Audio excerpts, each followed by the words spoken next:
Naging problema pa ngayon ng ating pamahalaan kung paano tutulungan at paano gagastusan ang 17 OFW sa Qatar na hinuli dahil nagrally ng birthday ni Duterte. Ayan ang sinasabi natin ang tanong sa atin, kayo na mga viewers, followers natin sa Mike Abby Opinions, maging dun sa MA Pinoy TV, dapat ba ang gobyerno ang gumastos dito? Milyon po ito Kulang-kulang na 1 milyong piso kung pera natin ang pag-uusapan. Okay? Bawat isa ang sinasabing magiging kabayaran o gastos. Tapos may kaso pa. Kailangan pang abogado. So, milyon ang kakailanganin.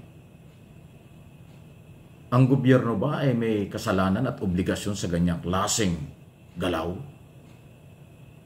Ang pinuproteksyonan ng ating gobyerno, lalo na sa usapin ng OWA at saka ng Department of Migrant Workers, ay yung mga Pilipino nagtatrabahong naargabyado. Halimbawa, nawalan ng trabaho, hindi nabayaran ng kailang amo, hinaras ng amo, at kung ano-ano pa. Pero ganito, politika, nagrally sila. Hindi naman ang Pilipinas ang nagparally sa kanila.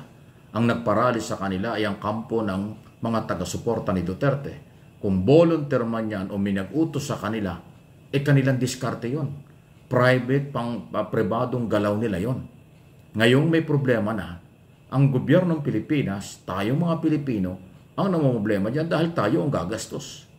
Kaya nga tama ba na ang Pilipinas ang gagastos ng milyon-milyon para maisalba itong mga Pilipinong may kaso at nakulong? Ay mabigat po ang kaparusahan dyan sa kanila, sa Qatar.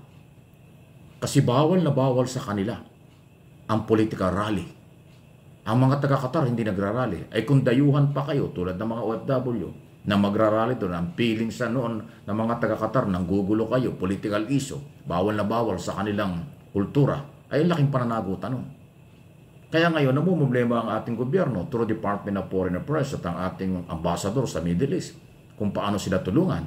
Pero ganun pa man, ang aking pong pagkakaalam, hindi naman sila pababayaan dahil sila Pilipino. So yan ang sinasabi natin, sa halip na kayo'y makatulong sa ating gobyerno, naging pabigat pa, naging problema pa. Although malaki ang tulong nyo bilang Pilipino na nagpapadala ng pera, remittance, kayo, meron pa nga kayong kampanya, baka yung mga nahuling yan, kasama dun sa 1 week na stop remittance. So hindi na kayo nagpadala ng pera, nakaapekto na sa inyong pamilya, tapos nagkakaso, nahuli pa kayo, gobyerno naman ang gagastos. Yan ang mahirap Hindi ba dapat, tanong lang ito at siguro dapat lang naman, hindi ba dapat ang gumastos dito yung mga Duterte? Lalo na si Vice President Sara Duterte. Okay?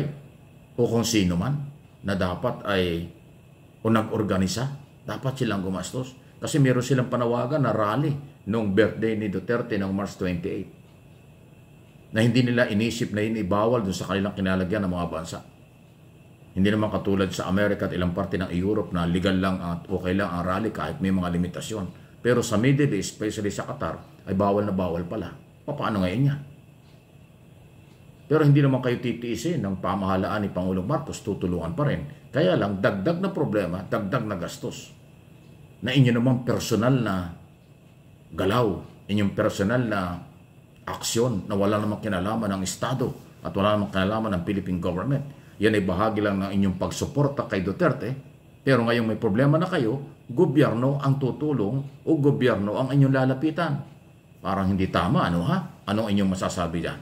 Mga Pilipino, kapwa overseas Filipino workers sa buong mundo na alam kong majority o mas nakakarami na hindi hamak ang hindi sumali sa ganyang klaseng rally dahil alam nila na ito ay may kaso at may politika, dapat ipaubayan lang sa korte ang paglilitis against Duterte at iba pa. Kaya malaya po kayo dyan. Okay? Ito yung isa pang pag-usapan natin. Parang umaabuso na itong mga ito Tama ba na si Vice President Sara Duterte, elected Vice President, at Robin Padilla, elected Senador, na pinapasweldo ng taong bayan, ay nandun sila sa Europe ng ilang linggo na? Para saan yun? nakikiramay o nakikisama kay Duterte. Okay lang. Pero paano yung kanilang trabaho bilang pangalawang pangulo at bilang senador? Hindi kasi katuwiran, ay nakaresist naman kaya nandun ang senador. Hindi Ang recess ng Senado at Kongreso, hindi ibig sabihin bakasyon. Yan ang pagkakataon na para inyong konsultahin ang mga mamamayan. Trabaho pa rin. Magkonsulta sa mamamayan kung anong kailangan para makagawa kayo ng panukalang batas. Yung recess ang pagkakataon na umikot sa buong Pilipinas, alamin ang tunay na pangailangan. At kung may kailangang batas, gagawa ka ng isang batas ang isang senador kapag nag-resume na ang trabaho nila. Hindi ibig sabihin naka-recess, bakasyon dito, bakasyon doon. Pasarap dito, pasarap doon. Hindi pwede. Hindi tama yan. Kasi tuloy-tuloy naman ang allowance, ang sweldo ninyo. Pero ang ginagawa nyo ay mag-rally against Philippine government. Mag-rally sa abroad laban sa Marcos administration at sa mga mamamayang nagmamalasakit sa gobyernong ito. Parang unfair naman. Nagpapasweldo. Pinasusweldo natin ang pangalawang Pangulo at Senador Robin Padilla. Tapos ang ginagawa lang nila doon, puro rally at batikos sa gobyerno. Di ba? Ano yun? Tama ba yun? So nagtatanong lang po tayo, huwag kayo magagalit.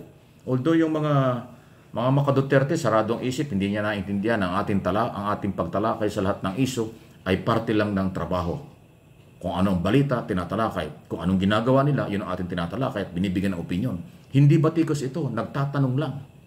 Tama ba na ang mga opisyal ng gobyerno na pinapasweldo natin ay nandun sa labas ng bansa na walang kaugnayan sa trabaho nila bilang pangalawang Pangulo, bilang senador ng Republika ng Pilipinas? Si Sara nandoon dahil anak siya. Pero enough naman yung, sobra naman yung, hindi na siya uwi habang nakakulong ang kanyang ama. Di ba may mga abogado naman, may pamilya namang hindi elected official ng bansa na pwede mag-asikaso. Nandun na yung kanyang pamilya na mag-aasikaso. Hindi pa ba enough yun? Napapabayaan na nila ang kanilang trabaho. Una-una, ito si Vice President. Marami pa nga siya dapat kasasuin dahil kasi malapit na yung trial, yung impeachment trial. Dapat paghandaan niya yun. Diba? Para may laban siya doon sa trial. Sa 7 article of impeachment. So, yan po yung sitwasyon. Again, huwag kayong magalit, nagtatanong lang ako. Parang unfair naman sa mga Pilipinong patuloy nagbabayad ng buwis. Patuloy na tumutulong sa gobyerno.